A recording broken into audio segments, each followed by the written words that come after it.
Good evening, very warm good evening to all of you. Welcome to the second session of the well-being series that CENTA is organizing in collaboration with TISS-SIMHA, which is a school initiative for mental health advocacy, which is based out of the Tata Institute of Social Sciences in Mumbai, and WYSA, which is a mental well-being support app, which works with the aim of providing a space to parents and teens to reflect on, share, and understand the various aspects of coping during this tough time. This, as and those of you who attended the session last week would recall, it's a four-session series, and the first session happened last week, last Friday, and it focused on what adolescents could do. It focused on the concept of coping and what adolescents could do, in case they're feeling overwhelmed, anxious, stuck, or demotivated. This session two is again focused on adolescents, and but the theme is going to be nurturing relationships and how one should go about navigating, their social relationships and this during this period.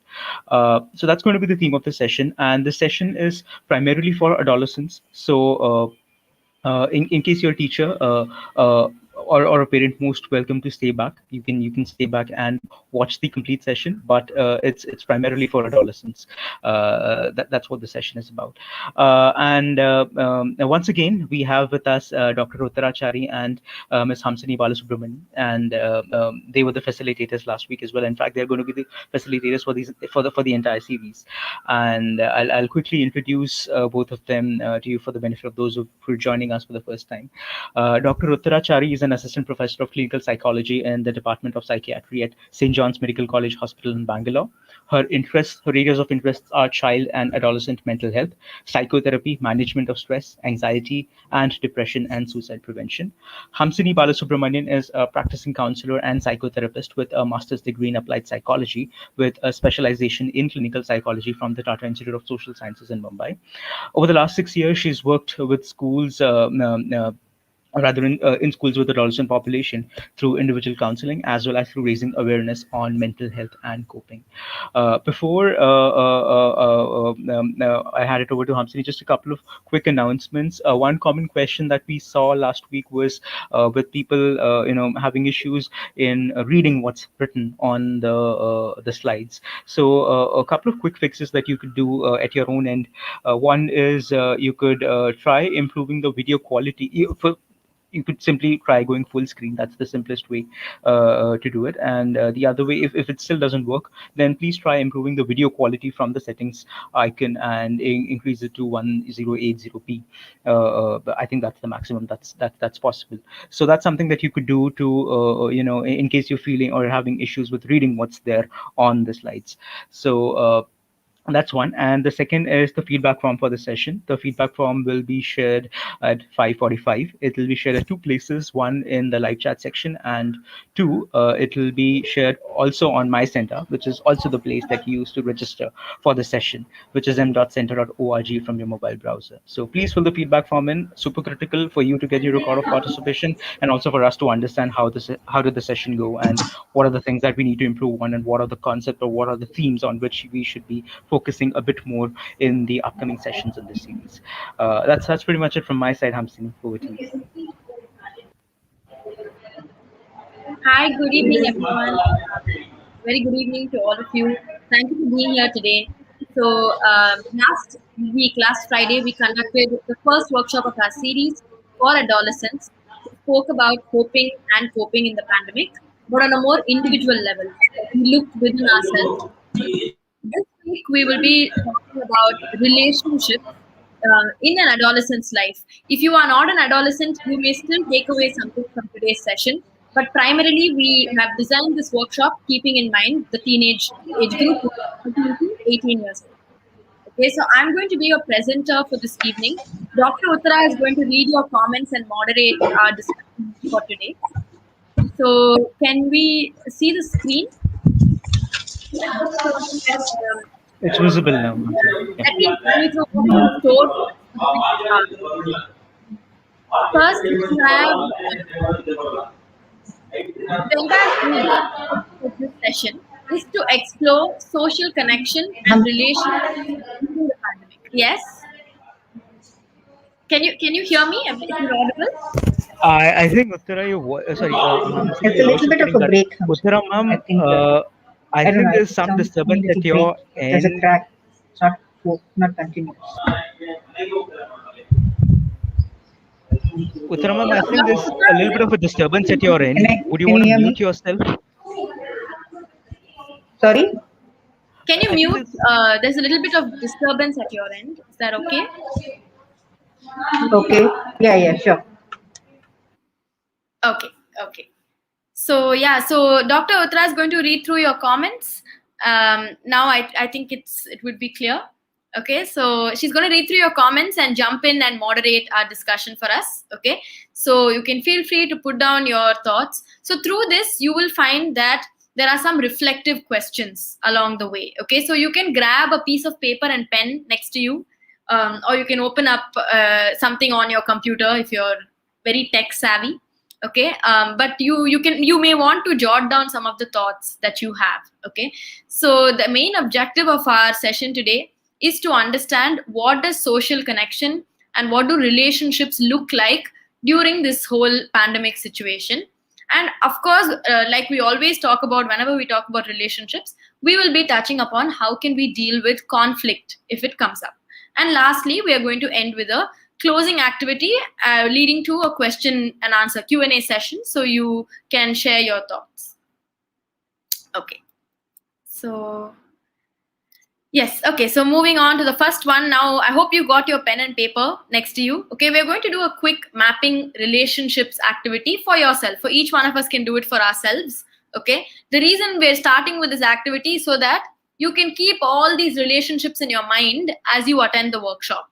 Okay, so we may have a huge network of our relationships, so you can we've mapped it in the form of concentric circles, right? So the inner circle are people who are at home, people who are right next to you, whom you have access to every day, especially during this lockdown when we are all spending majority of our time at home, right?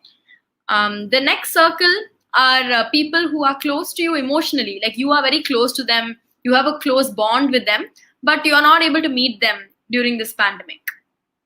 So you could put down people, so maybe it's your friends, maybe it's some of your close family members who don't live with you at home, maybe it's teachers, your colleagues if you're an adult and you're working, it could be your colleagues, and of course all your friends groups, peer groups, any whichever group you have, right?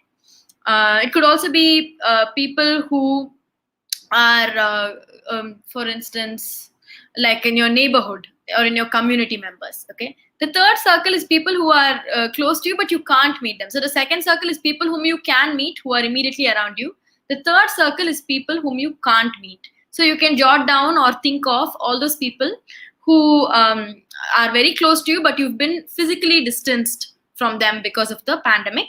Okay, and your outermost circle is your acquaintances, people who are not very close to you but you still interact with them once in a while. So maybe this includes things like doctors, workshops that you've attended, people you meet socially, etc. Okay, so yeah, you on the right side I have listed a few of the relationships you may have spoken about: family, friends, pets, neighbors, teachers, if you're a teacher, an adult, your students, groups, community members, social media connections. Yeah, so I don't know if you've included any online connections when you did your mapping of the relationships.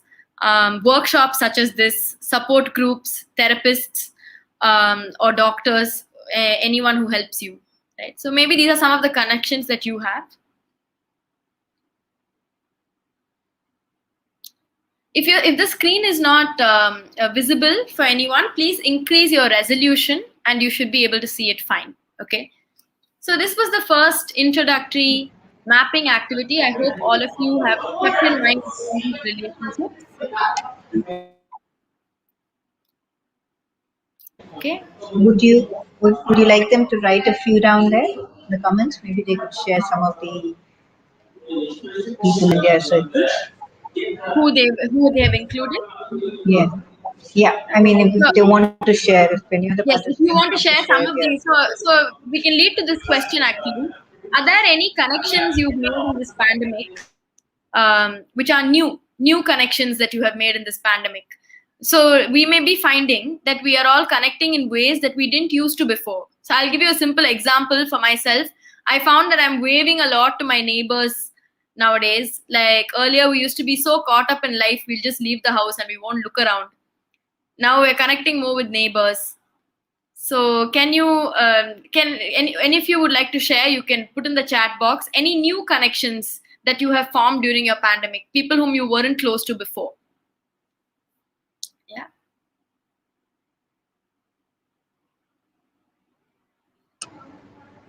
You can, if the image is not clear, you can go into full screen, or you can Yes. increase the resolution, or you can increase the resolution. Yeah. I think there are some So people. please share any new connections that you have made during the pandemic. Parents, yeah, stray animals. Love it. Stray animals, amazing. I think a lot of people are doing wonderful work feeding all the animals. Okay. Right. So moving to the Any next other new slide. connections?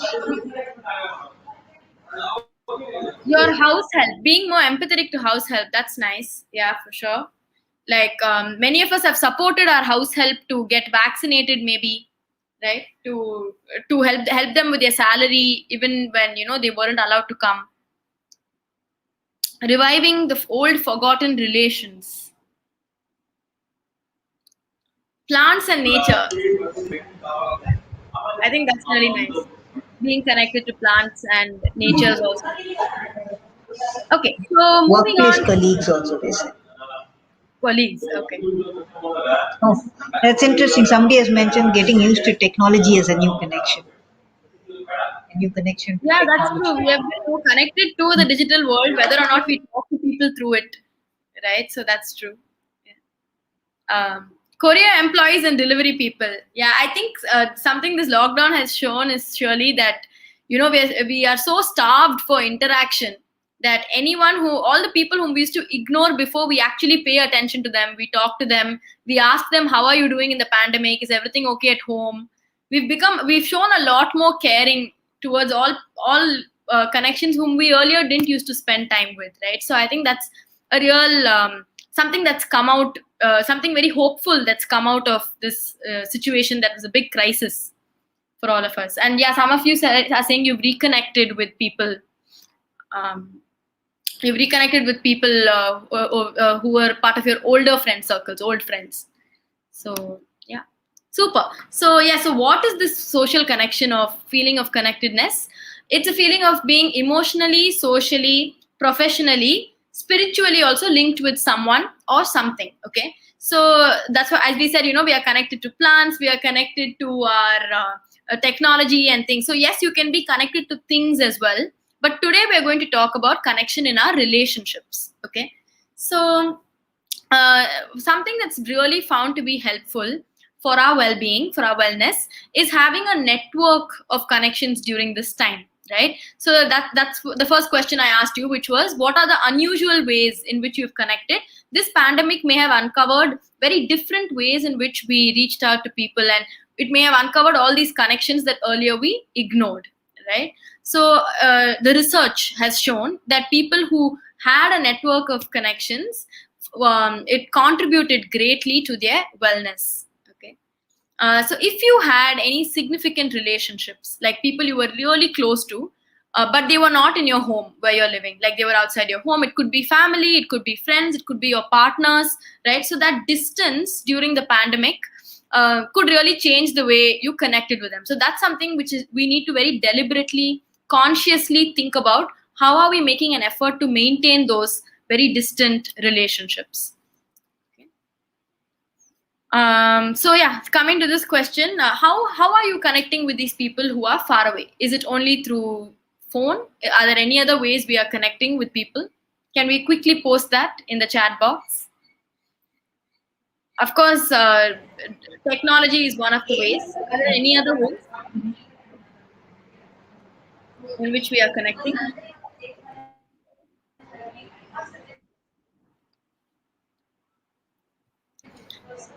This is interesting to think about because In some there ways, is, even connecting over webinars, I think, no? yeah, exactly.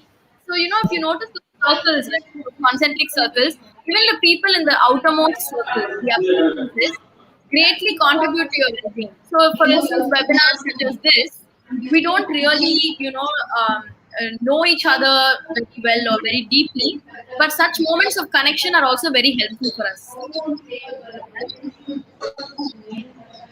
People have Social written media. letters. Oh, nice. It's like, So nice. I'm so glad if yeah. people are going back to writing letters. It's a way of, nowadays we're all writing emails instead of letters, but that's great. Postcards. Postcards. Uh, Instagrams, Facebook, social media, of course. Even if you don't have a conversation with someone through the social media, you'll be still exposed to everyone's lives, right? You get to see what they're up to if they post stories and posts. Okay. Super. So great. So how we connect, it could involve, so how it could look like in the pandemic is we deliberately set aside time for family time, for instance, at home, but we also deliberately set aside time for video calls, group chats, etc. in our everyday or weekly routines. Now, why is this so important? Because it becomes, if we don't do this, if we don't make a conscious effort, then we end up, trying to reach out to people and you're not able to reach out to them when you really need them. So unless both, I mean, all of us like consciously try and set aside time, we're not able to make this common time for connection over technology, phone, or this thing. So, for instance, this 1 hour in which you're attending this webinar session is a deliberate time you have set aside to connect with people, right? So, that's something that we need to do in the pandemic.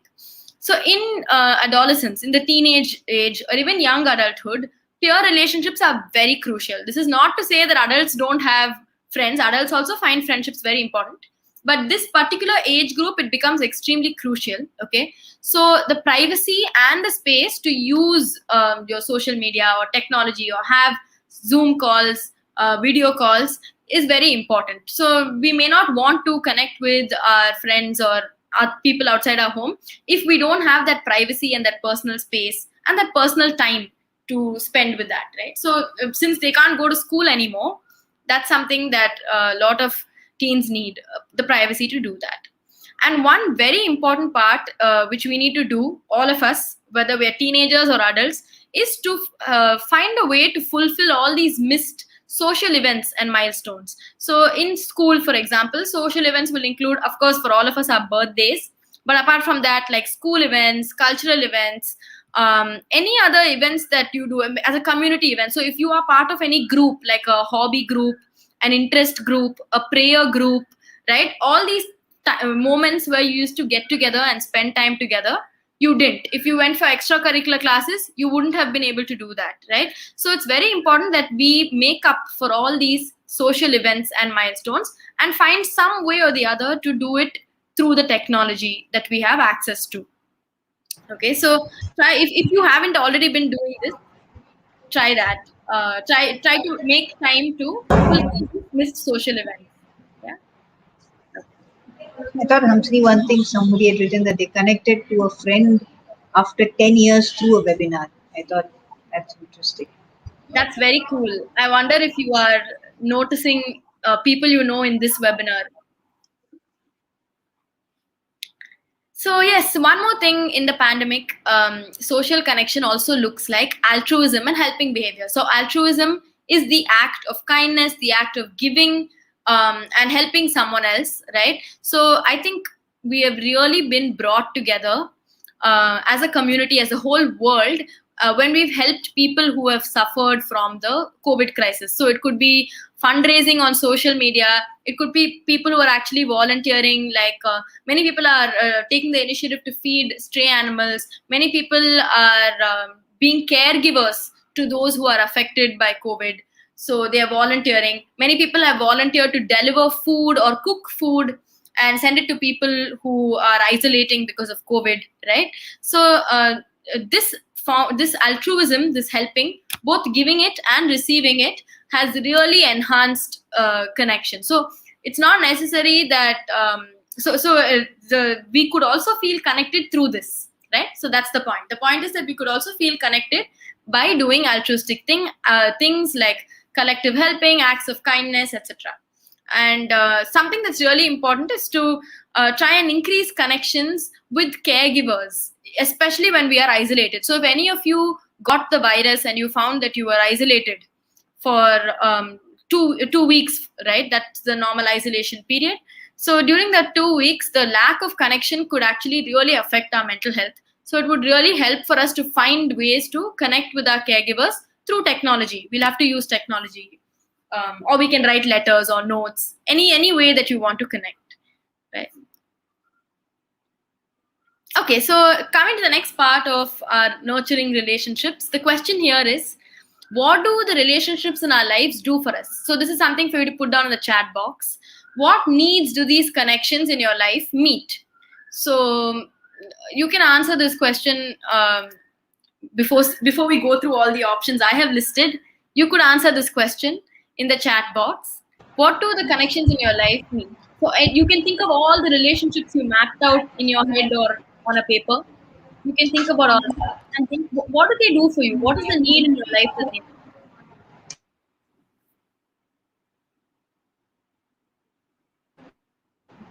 Happiness. Or another way of framing it is, how do they help you, right? Yeah. How do these relationships help you? What do these relationships give you?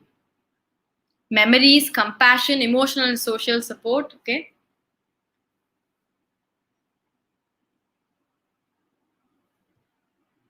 Super.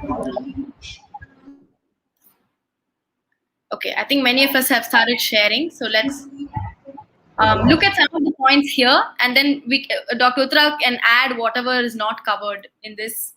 Right. So one, we're talking about emotional support. So relationships give us a lot of empathy. Empathy means that they, like some of your close relationships, they could be putting themselves in your shoes and understanding you. Right. So and through that, they can give you emotional support. They can support you by validating you. Validating you means they are listening to your feelings and telling you that what you're going through is real. It makes sense. And that's something I'm listening to. Right? So that's validation. A space to vent. Naturally, they are here to listen and we are there to talk to them.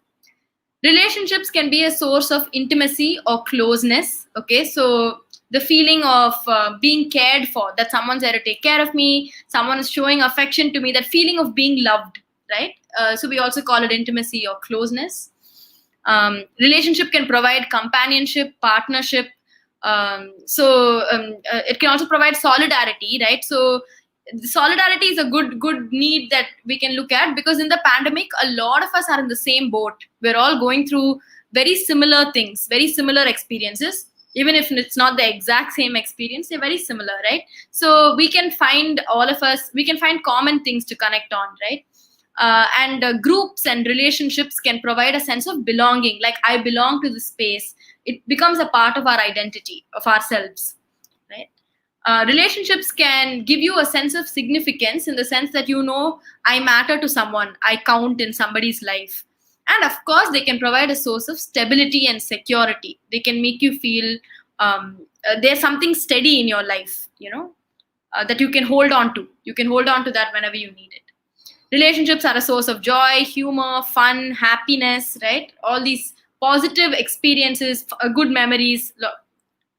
And the relationships, lastly, can also be a source of guidance or mentorship and support to do things that we can't do ourselves, right? So it could be someone who is a guide or figure who is a role model, someone who inspires you, someone who mentors you.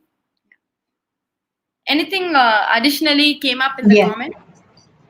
Yeah, I think they said it can be a source of addressing grievance and for stress management and for relaxation. And it can be a source of strength and support, is what you said. Yes, absolutely. So a whole range of support our relationships may be providing us, right? So different relationships can meet different needs of ours. It's helpful. So why do we need to know what is this need that the relationship is meeting? because it's helpful to communicate what our needs are in relationships, right? So this means you're basically communicating your expectation to of what you want from that relationship. It's helpful to be open about this and communicate this, because both people will know what they can give and what they can receive. So it's not a one way street. It's not like you're just telling them, I need this, I want this. You're also listening to what they need or they want from you, so that you can work out how much you're willing to give, and where you want to draw your boundaries. Okay, so that is why it's super important to know what is the need it meets. So as I'm talking, you may be thinking of certain relationships in your lives, probably the people who are closest to you, right? And you may be reflecting on, okay, what is my need from this relationship with this person. So not knowing this is one step. Second part is actually talking about it openly with them and listening to what they need from you. Okay, this is a really nice quote that we can think about, which says, vulnerability drives connection. So what is being vulnerable?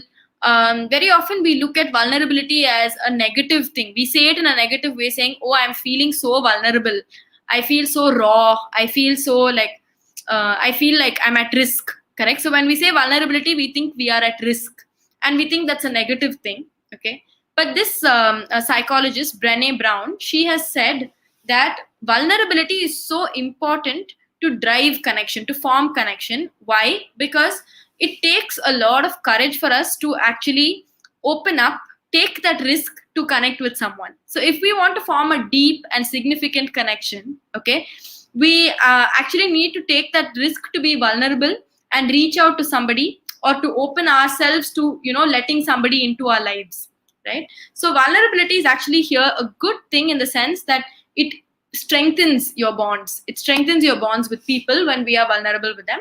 Of course, I must say over here something very important. I must say is that you should feel safe to be vulnerable. That's very important. So you can't just take that risk to open up and be vulnerable to anybody in your life. Okay, so obviously we are only going to be vulnerable with people whom we feel safe. We know that they will not judge us. We know that they will not harm us, they won't hurt us. They are going to be there and hold that space for us to open up to them.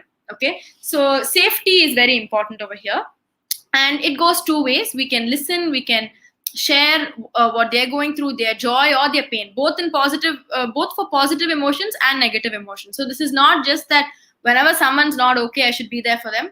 We are mutually sharing all kinds of emotions, and we are extending our solidarity to people, that I am there for you, I am here through this, I am here through this tough time in the way you need me. Okay, and but it's very important for us to make sure our relational needs are not getting sacrificed. Like we cannot be there so much for someone else that our needs sacrifice. So I don't know if you've noticed, but many people during this pandemic are extending themselves to help other people and to support other people, and they're telling everyone, I'm there. So if you're on social media, you may have noticed people saying, you can talk to me, my DMs are open for you, please reach out to me if you need. DMs is direct messaging, right? So they're saying, please reach out to me whenever you want. Okay, but we should also know our boundaries. Can we be there in a very helpful way for them? When we say we are there to listen, what is our scope in helping them is something we need to be very clear about, because it may become too much for us. We may not be able to handle that support as well. So these are also things we need to think about in our relationships. How much can I give? What is the scope of my ability to be there for someone and support someone, especially when they are being so vulnerable and they're reaching out to me for help in any way, right? So does that make sense? You can share your thoughts about this, what I've just said. It can seem a little deep, but yeah, you can answer this question as well in the comments. Through this last year, what made you reach out for help or support? When did you find that you reached out for help? Or rather, you can even say like when someone else reached out to you, you can even think of that. Did you extend the help or support in any way? Did you tell someone that I'm here for you, or did someone ask you for help? Were you able to support them? I think there are some questions. Comments. No, I think, yeah, somebody, I thought there was an interesting comment made that said vulnerability makes us realize we need people, we need connections. Um, So I think that's true. It's not just about vulnerable and seeking help, but you also realize you need connections when you want. So, Absolutely correct. That's true. um, Vulnerability goes beyond help seeking. It's not just support. Um, just the fact that someone is there for you, they're present with you, they're connected with you in some way is also something that can really be very warming. Someone has said, can we trust? So that comes back to what I said about making sure that the person who you want to reach out to is safe. We can only be vulnerable when they are feeling safe. Same way, we want to make sure that we are safe for anyone to reach us. We won't harm them. We don't, listen to everything they say but do nothing about it. Or we don't listen to everything they say and then, use it in a conversation later against them. For example, just to give you a few examples of how we could hurt. people have answered your question of how they have helped others. Some have said students, they helped others during the lockdown, they've helped for financially for COVID patients. They've also helped, I think, domestic violence victims in the pandemic, distributing food. They've done a lot. I think a very altruistic and giving group. I think. Help That's neighbors fantastic. who are suffering from corona. Correct. Definitely, I want to acknowledge what someone said about yes, when there are people in lockdown, for people who were in family homes that were not safe, there was a lot of domestic violence. It was very hurtful. So, if there were a lot of helplines that are available, they are still, of course, available for anyone to reach out to. So you could connect them with helplines if you know of anyone who is in that situation. Um, but yeah, so nice. I can see people who have cooked, people who have helped in studies. All the teachers here would have definitely helped their students, donated for the people who donations. Yeah, so I think a lot of us were able to either raise funds or we contributed to any fundraising that we came across, whatever we could. And I was just thinking, most of these people have given. I'm not too sure they've not Reached out. sought help. So a resilient bunch, I think. They've all given more than received. Okay. Okay. Those who are not very social, how can they connect to others? So if you are not naturally social, then we can also look at what makes you feel connected. That's an important question for you to ask. So how were you connecting before the pandemic, when you were if you were generally itself not a social person? And then that can lead to you answering the question of okay, now if that part of my life is missing, what can I do to substitute for it?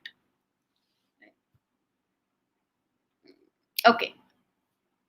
Fine. So moving to the next bit, I want to talk a little bit about mentorship, because when we're talking about resilience for teens or adolescents, okay, this is a very important thing where having a mentor has found to be a very crucial thing in building their resilience. So what is resilience? We spoke about it last week. If you attended our last week's workshop, resilience is the ability to bounce back from difficulties or hardships, and this whole pandemic time has been a hardship for us, right?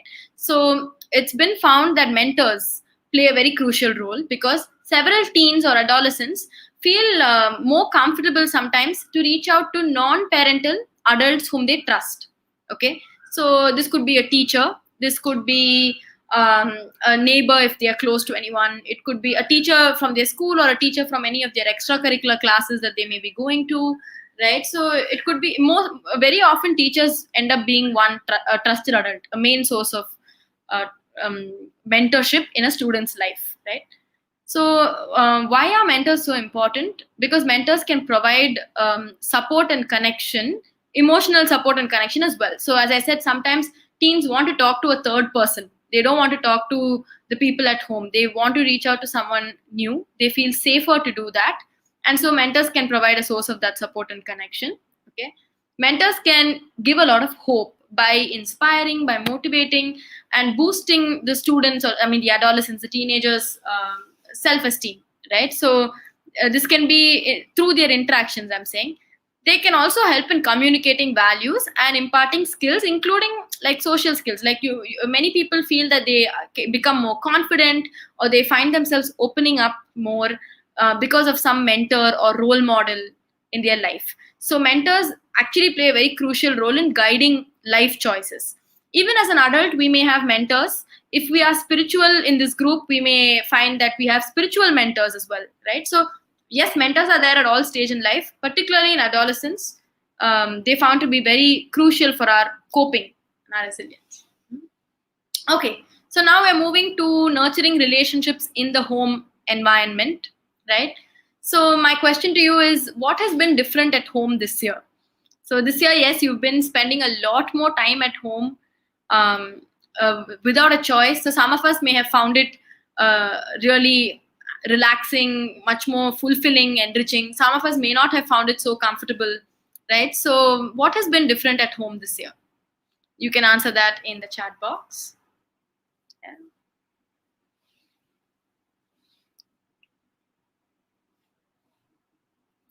Okay.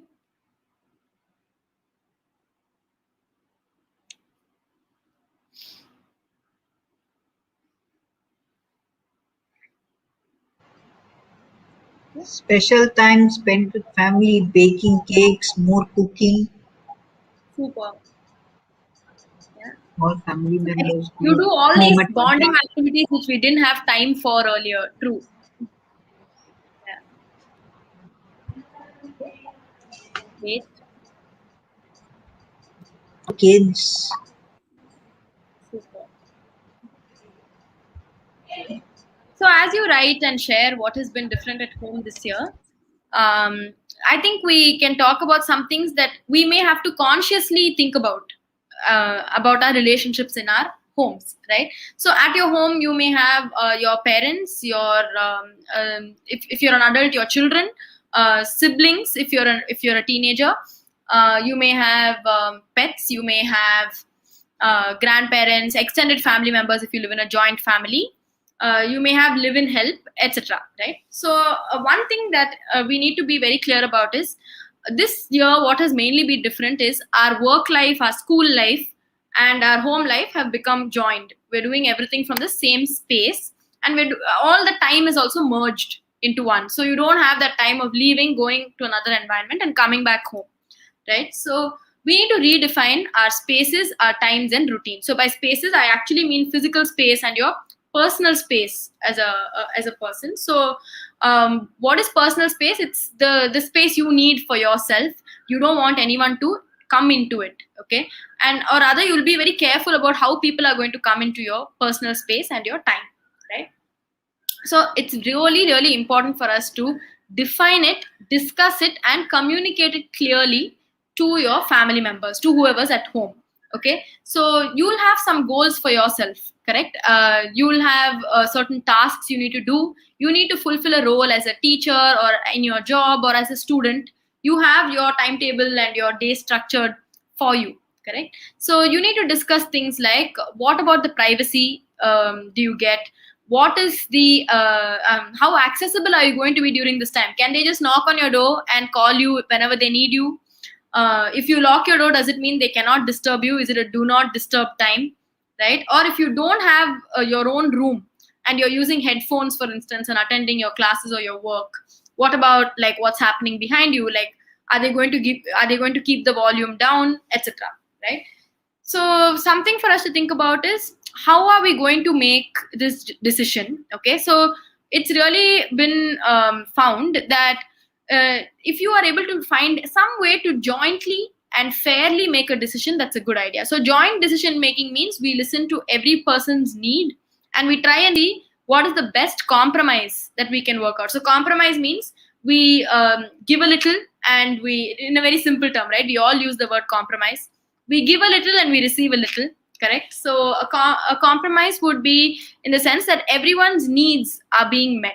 So you may have to discuss whose needs are priority, and we may have to discuss, okay, if we want to make sure everyone is getting a fair share, are we going to take turns to make the decision, etc. Okay, so this is something we need to discuss about. There's no one answer, there's no one thumb rule, but it is important to discuss about this and come to a clear decision. And everyone in the family should be aware of what is the decision that you've taken. Very important to be mindful that everyone's tolerance or need for personal space and personal time will vary. Some of us need more privacy. Some of us need to be alone for longer periods of time.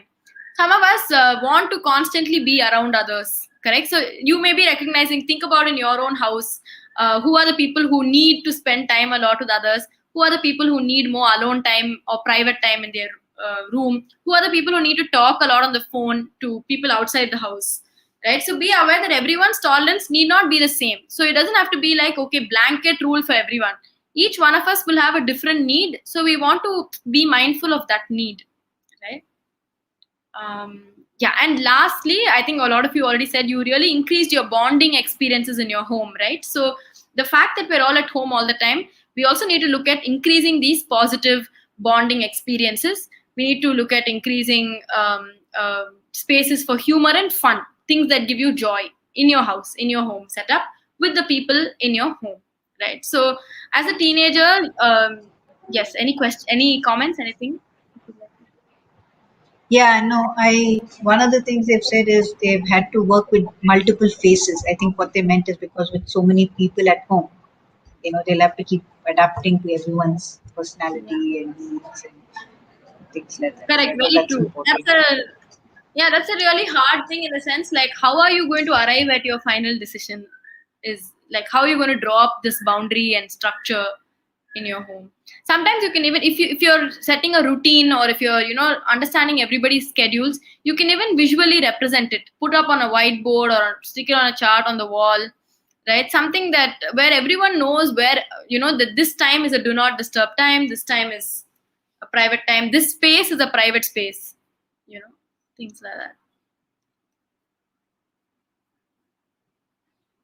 Okay, so yeah, moving to the next one.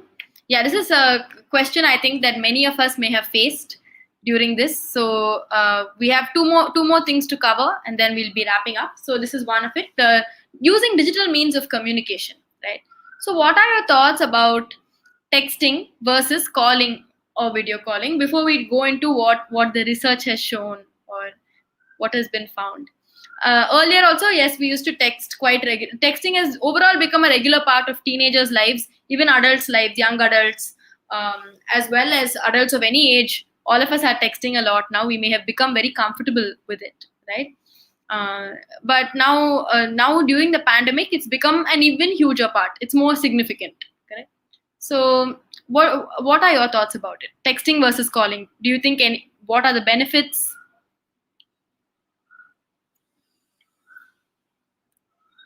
Do you think texting has more benefits? Do you think calling has more benefits? Do you think texting has any disadvantages? Calling has any disadvantages? Something you can share with us?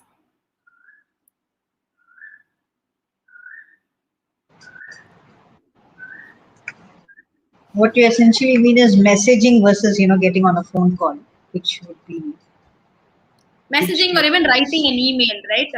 Are more Yeah, distant ways of communicating. calling So is I better. think Someone has said. calling is better. Okay. So as you've said, yeah, miscommunication happens due to texting. Yes. So text is actually a filter for your spontaneous reaction. Okay, text can filter your spontaneity. It doesn't show the receiver what your emotional reaction is. So it doesn't show whether you're laughing or smiling. I don't know if you've noticed this, but many people will type LOL. LOL stands for laughing out loud, right? Or they'll put that laughing emoji face, but they wouldn't be laughing at all when they're texting it. They on straight face, they'll be typing LOL, right? So texting is a big filter, big time filter for our actual emotional reaction. Okay, and it can be advantageous in the way that it can help you frame your words. So actually, many teenagers, many adults also, they find it safer to text because they can think about what they want to say and they can put it in writing, whereas you don't have so much time to think when you're actually talking face to face, right? So especially during fights or arguments or during difficult conversations when you have to express a lot of deep emotions inside you, people find it much safer to write it out, to text it out. Okay. But of course the drawback is that emotional immediacy, you seeing that person's reaction, the other person seeing your reaction, that is gone through a text, and you may not be able to accurately find out what the other person is feeling or something which would show up in your tone of voice or your face. All those cues are missing, right, in text. In the pandemic, some research studies showed that hearing someone's voice through phone or through a Zoom call, a video call or a phone call, actually increased that feeling of closeness because it made you feel more emotionally connected. So I think many of you did write that in the comments, right? That calling is better and it reduces miscommunication. It also apparently makes us feel closer. The feeling is more strong when we talk to someone and we feel more close. Yeah. I think one person has said silence is also a way of communication. Which Yes, silence is a way of communication. That's a very important silence point. being Yeah, that's a very important point. A lot of us don't have the tolerance to stay silent for long. If we are very silent on a call or a text, we immediately wonder why aren't they replying, why aren't they responding. We don't immediately think, okay, maybe they're just taking time to think, or we don't have that tolerance for silence. So that's a really important point. We do need to find a more tolerance for being silent sometimes, and just processing things before we communicate, before we talk, thinking basically.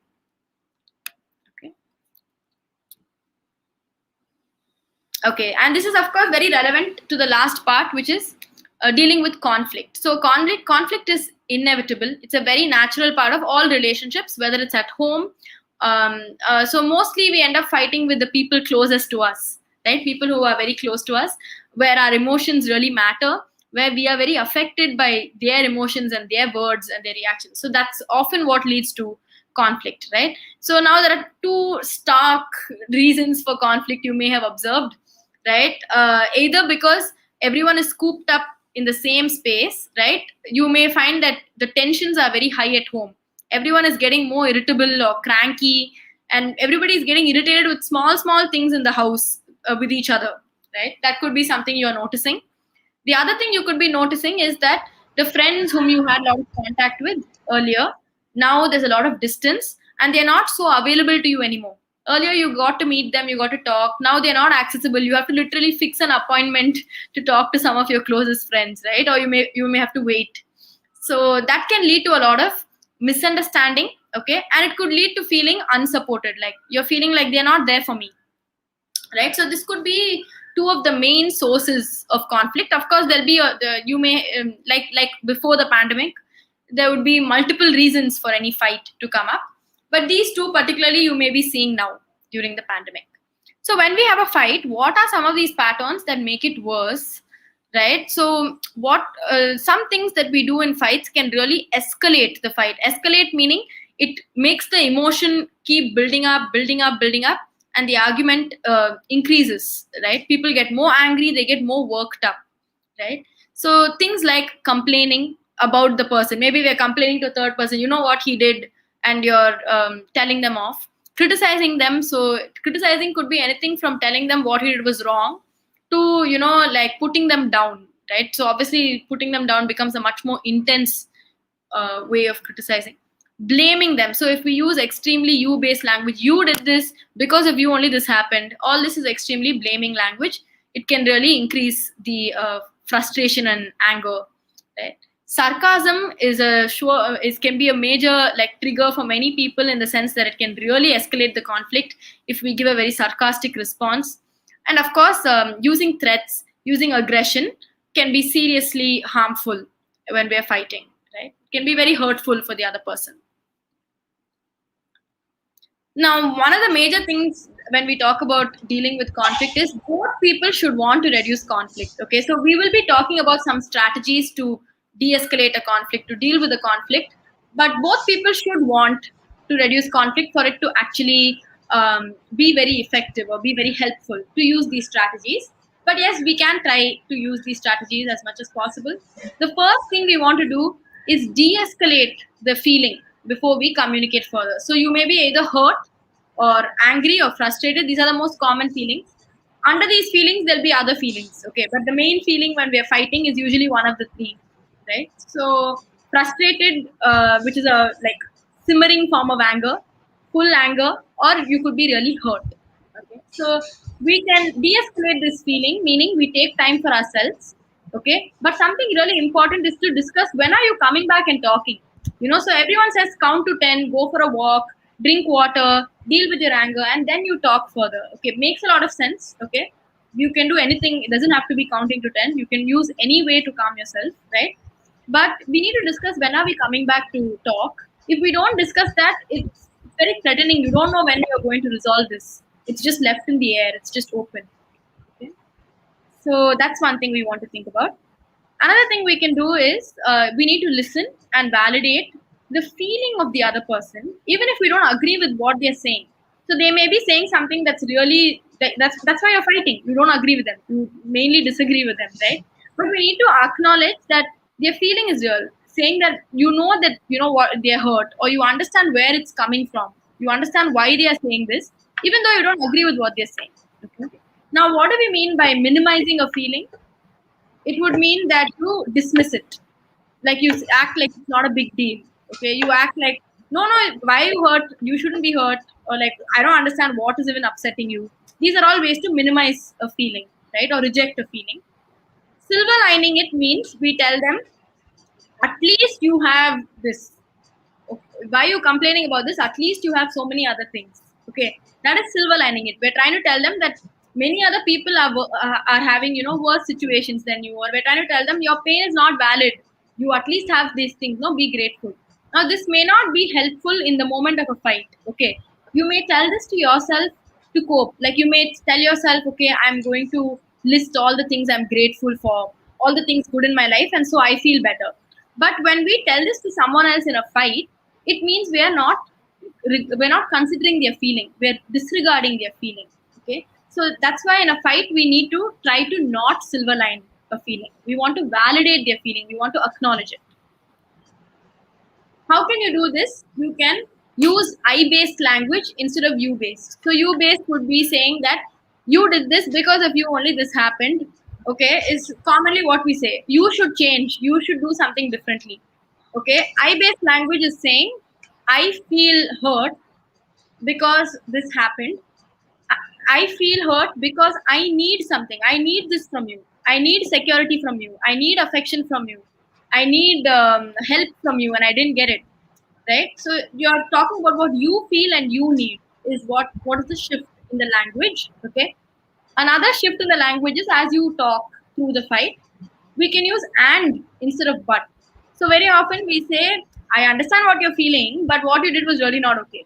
So that understanding part just goes away because we've already said the but and we finish the rest of the sentence, right? So we can say, I understand you're feeling hurt, and I also want you to think about what I'm feeling. So we're changing the language where we're not the but can really push away the first part of your sentence. So that's why that small shift in language can help. Okay. And we can use we as we talk about solving the fight. What can we do together? Instead of what can I do, what can you do? You can bring the we into it, right? So that will help you communicate each other's needs and figure out what support both of you can give each other. You know? And the last strategy I want to talk about for dealing with conflicts is we may need something that's very restoring for us. Restoring meaning like something that can restore the joy and the peace that you got from that relationship, right? So this can be helped by finding ways to remind yourself of the fondness for each other. So you can think of happy memories. You can talk about happy memories together, and or you can think about or you can do something feel good together, like both the people who have fought, right? You guys can do something that feels good. But anything to create that closeness is important after a fight, because otherwise it can feel like we've opened up a wound and we've just aired it, but it's not healing, it's just raw, right? So we need to kind of close any fight in a way, right, that we've had. So yeah, so this brings us to the last part. Okay, so we have two scenarios that we'd like you to think about. Okay, and after that you can come up with your questions. Okay, first scenario, maybe it's something very relatable to you. You are in a a group call with friends. So this is not work related. Okay, you're just socializing with your friends who are not here, who you can't meet. You're having a Zoom call. Somebody from your house, whether it's a child or whether it's a parent or any other family member, sibling, and they come and tell you, they knock and say, I need you to help me in some way. Okay, I have some work. I need you to help me right now. And you're obviously talking to someone and they feel that, okay, you know what, you're only talking to friends. No, you can stop and come and help me. How would you respond? how would you handle this? What would you say?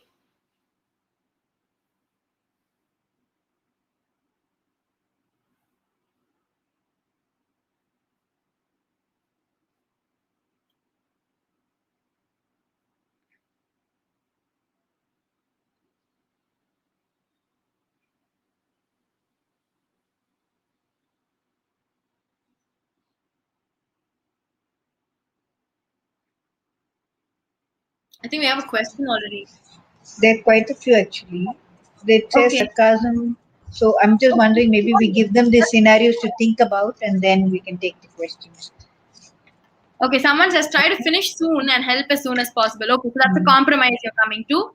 You're saying, give me some time, give me another 5 minutes and I'll be there. That's a great way to do it. Yeah. Attend it later. I Yeah. think So that, attend the that call means, later. so how would you set the boundaries? The question. What would you tell them? What would you tell them that you're prioritizing your friend's call over your family member? Is the question. Okay.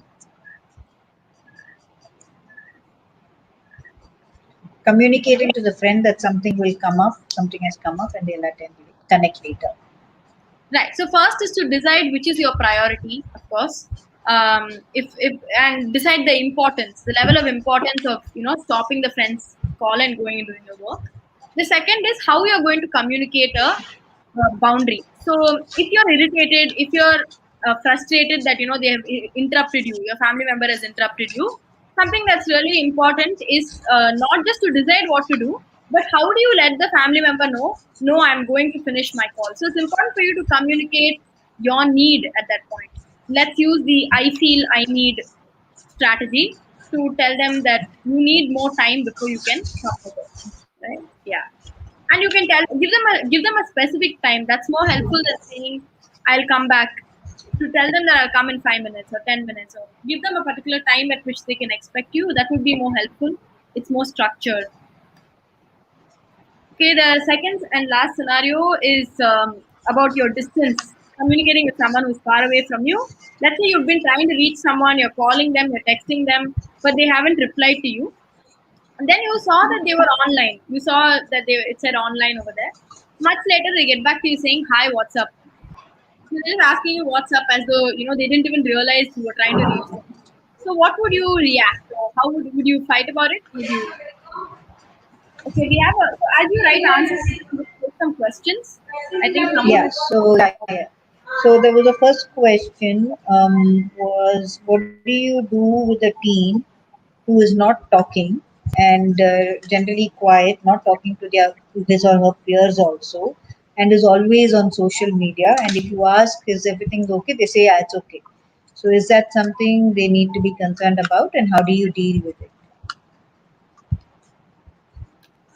I mean, I think if they're saying they're okay and you feel that they're not doing okay, one thing you could do is see if there's someone outside the home that they may be more comfortable talking to. It could be someone from their school, or like we spoke about the mentor. No? So if there's any kind of a person who plays the role of a mentor in their life, you can ask them if they'd like to talk to someone else. If you feel they're not sharing or they're not opening up to you, um, but yeah, I think so. Our next two workshops which will be coming up are going to be on parenting. Okay, so we may be talking about this in more depth, in more nuance. But I would suggest, like to your question, to understand if they would probably like to open up to someone else, if not to you.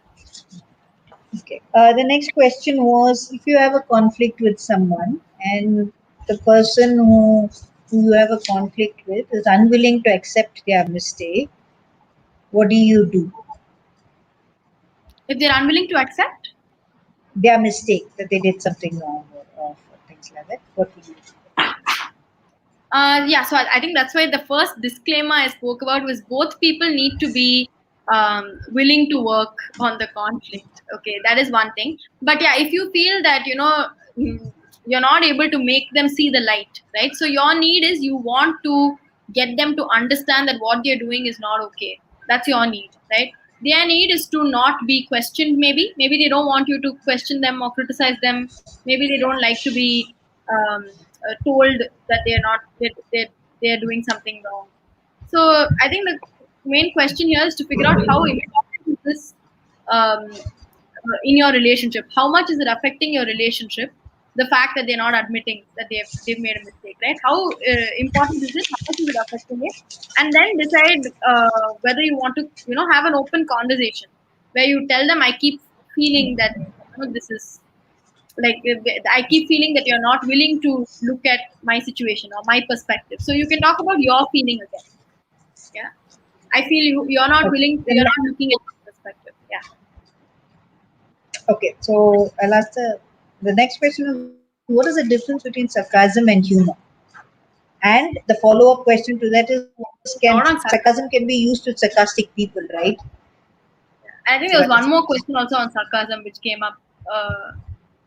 How do you handle sarcasm whether with the sarcasm can be used with yeah, yeah. I think it can be used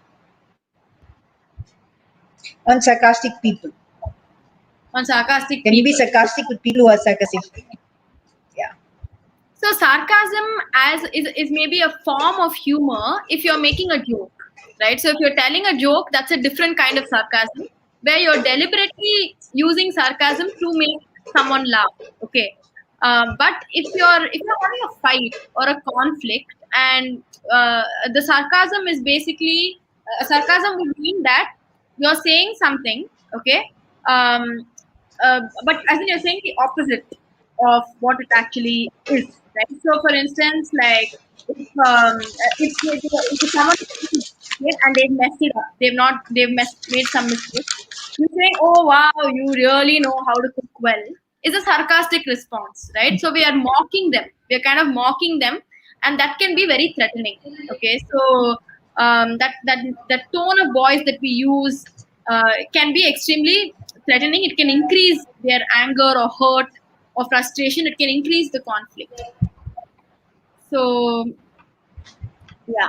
So I mean, How do how you do build a relationship? Sorry, somebody has said sarcasm can sometimes add fuel to the fire. That is true, I think. can add fuel to the fire? Um, Correct. So if you're using sarcasm as a joke, it's separate. Like as in if you like comedians who make sarcastic joke, that's a totally different thing than using sarcasm to hurt a person, right? So we need to make that different distinction. and I think How to somebody handle asked a question. sarcasm? Yeah, how to handle Yeah, sarcasm? I think it's very important to say that you don't have tolerance for sarcasm. Like that sarcasm is hurtful. It's important to communicate that you are feeling hurt by it. That's very right. important. Yeah.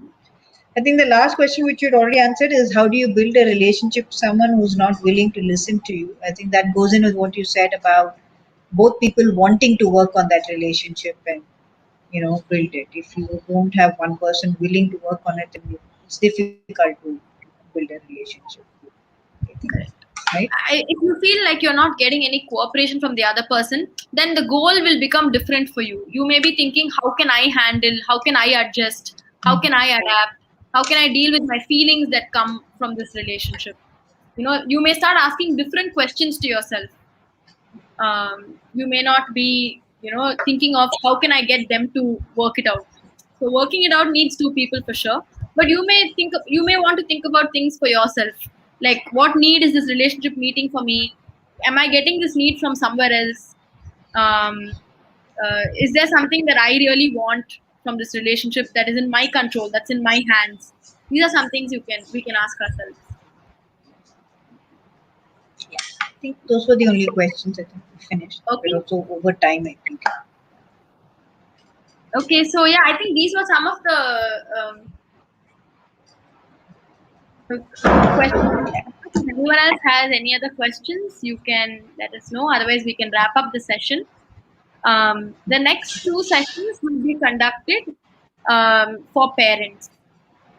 So the topics will be regarding the parent-child relationship as well as your own self-care as a parent. And lastly, this slide just talks about Wysa, which is one of the organizations that have partnered with CENTA and SIMHA, and it's a mental well-being support app with an AI chatbot, and you can download it clicking on this link or scanning the QR code. Thank you all for being here. Those Karthik. there? Yeah. Thank you so much. Thank you so much, Hamsini. Thank you so much, Dr. Uttara, for another fantastic session. And thank you all for taking out time and attending this. Of course, this was for adolescents, but I'm sure you too found a lot of concrete takeaways. And as Amsani was saying, the next two sessions in the series are for parents. So and I think the next one specifically is on how parents should the relationship of parents and teens, that bond. I think that's what the theme of the next session is, and it's again going to be on Friday. So it's on the 9th of July, and same time, same place. Please go ahead and register yourself if you've not already done that. And you could share the registration link with other parents and fellow teachers, of course, but also all the other parents in your network. I'm sure they'll find it useful. Thank you once again, and I hope to see all of you next week. Thank you once again, Hamsini, and thank you once again, Dr. Uttara. Thank you, sir. Thank you. Thank you. Bye.